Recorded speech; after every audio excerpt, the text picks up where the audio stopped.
Seja bem-vindo a Conversas Cristãs, um pequeno espaço em que nós comentamos e pensamos nas notícias que têm feito manchete do ponto de vista de um cristão que tenha a Bíblia na mão. Certamente todos temos prestado atenção naquilo que têm sido os resultados das eleições americanas. Quando gravo este vídeo ainda não está fechada toda esta questão, apesar de que a mídia já anunciou Joe Biden como o vencedor e, enfim, de certo modo a expectativa é que assim seja. No entretanto, há uma contestação por parte do presidente Trump e dos republicanos que tem sido severamente criticada a nível mundial. Aliás, nenhum chefe de Estado, acho que em termos históricos, teve uma campanha tão grande por parte da mídia a nível quase que global, no sentido contrário. Tudo é contra Trump. Até as fotografias que são usadas, não é? Normalmente ele aparece com uma cara sorumbática ou com um ar zangado, enquanto o Biden sempre aparece sorridente. Ou seja, este pormenor também é interessante. É curioso, tudo aquilo que era apontado a Trump era sempre apresentado de forma muito negativa, não é? Por exemplo, as indiscrições dele no que dizia respeito às mulheres foram entrevistadas e mostradas a todas as mulheres que fizeram alguma coisa de errada, qualquer tipo de conotação negativa. Quando se mostrou que havia indiscrições da parte de Biden e havia mulheres disponíveis para dar testemunho, isso foi abafado, não é?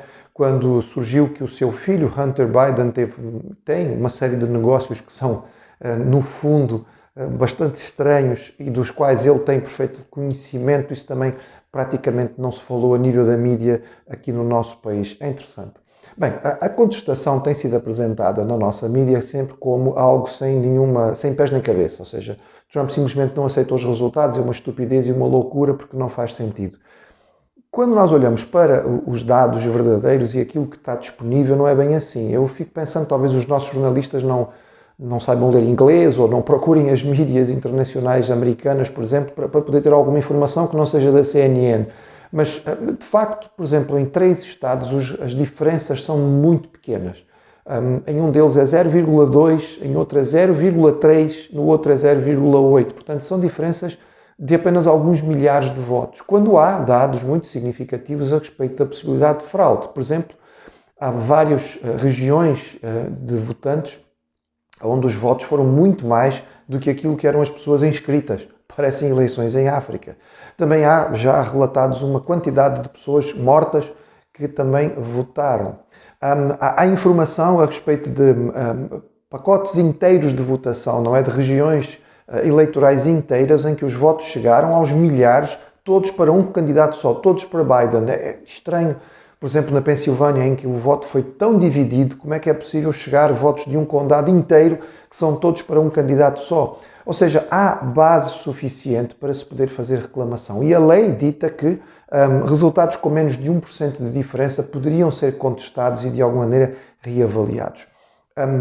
É curioso que os democratas estão escandalizadíssimos com isto e fazendo uma grande campanha, mais uma vez, de chamar muitos nomes ao presidente Trump por causa da sua contestação. É curioso porquê? Porque há não muito tempo houve um candidato democrata, Al Gore, que também não ficou satisfeito com os resultados das eleições e também as contestou. No tempo dele, ou na ocasião dele, não eram vários estados, como é o caso agora, era apenas um, era só na Flórida, em que havia algumas dúvidas. E ele exigiu a recontagem dos votos e ele tinha todo o direito de o fazer porque a lei assim o permitia. E na altura, só a meados de dezembro, é que Al Gore finalmente concedeu a vitória a George Bush. É interessante, porque os democratas, no fundo, estão a dizer que quando é eles, isto é possível. Quando são os outros, não.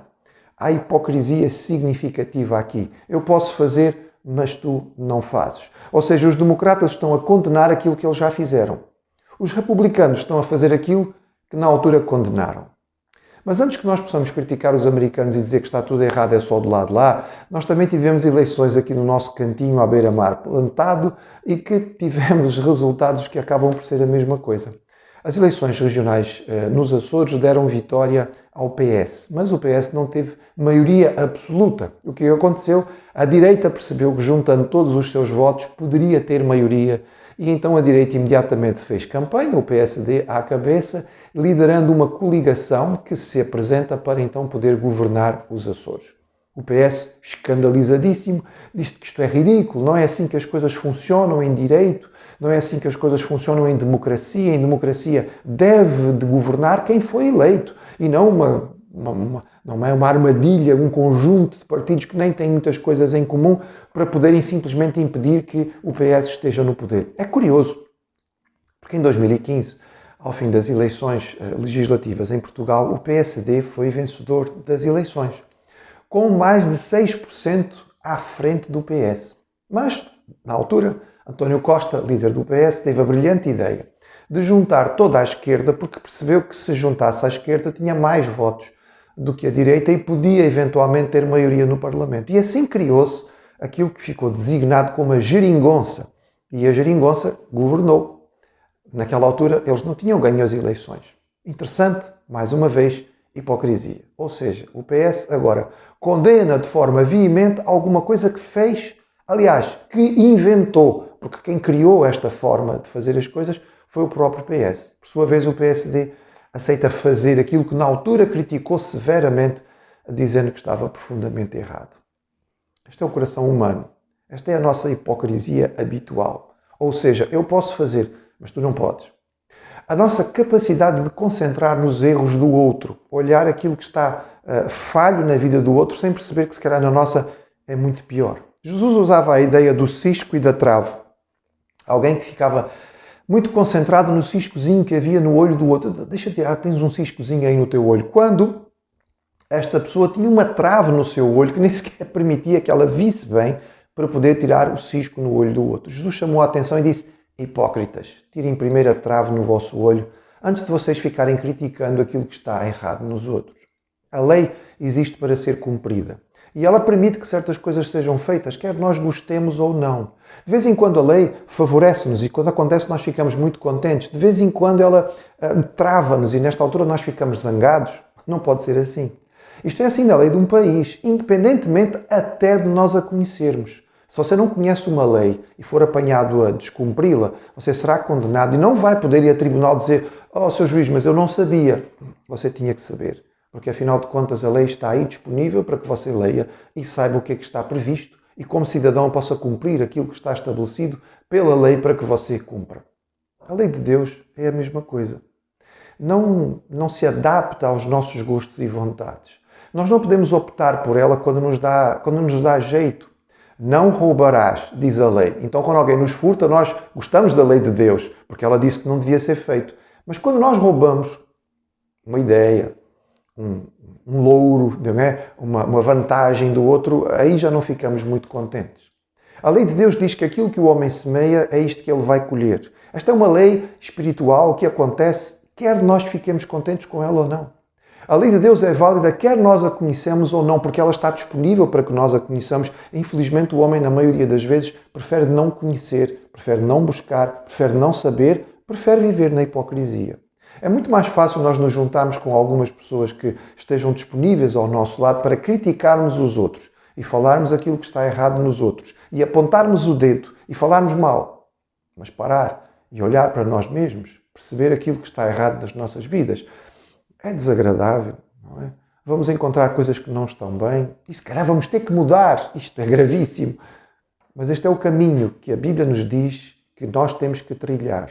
Este é o caminho para conhecer a Deus.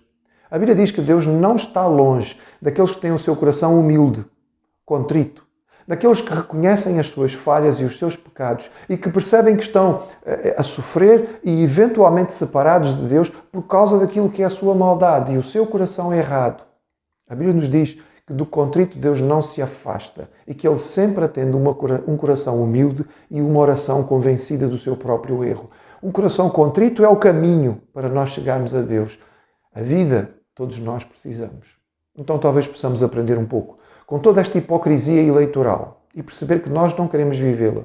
Nós não queremos repetir os erros destes que são tão visíveis a nível público, mas queremos viver uma vida que é capaz de se avaliar a si mesmo, reconhecer as suas próprias faltas e, arrependidos, pedimos perdão àquele que pode nos perdoar, porque providenciou a solução para o nosso pecado através daquilo que Jesus fez na cruz.